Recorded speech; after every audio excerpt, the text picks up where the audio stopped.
This segment is sponsored by Golden Triangle Internal Medicine and Geriatrics. Hey, Southeast Texas, thank you for joining me for another edition of Ask the Doc. This is Dr. Levine of Golden Triangle Internal Medicine and Geriatrics. We do have one question for today. I am thinking about getting the COVID-19 booster. What are the side effects that I have to be concerned about? That's been a big issue since the vaccine rollout has occurred. This pesky little side effects that we have to deal with some time. Even before the pandemic started and dealing with vaccines, we had to deal with those issues. Some people just unfortunately have reactions to vaccines or even medications that we commonly prescribe that typically are mild and minor and normally do not cause any permanent damage.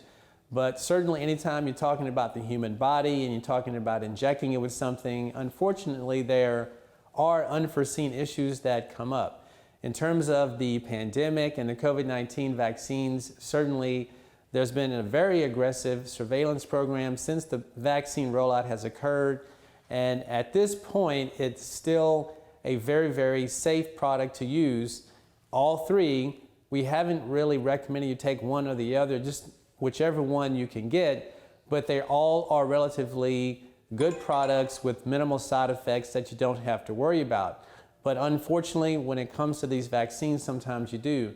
As far as I know, the booster is not generating anything different or new in terms of side effects. We still have the usual arm soreness, sometimes a little low-grade fever, sometimes a rash, but it tends to be minor. We all have heard about some of the more major issues that come up, but those are rare and typically will not occur. Sort of like an automobile accident when you're driving your car. If you have any other questions, we'll see you next week.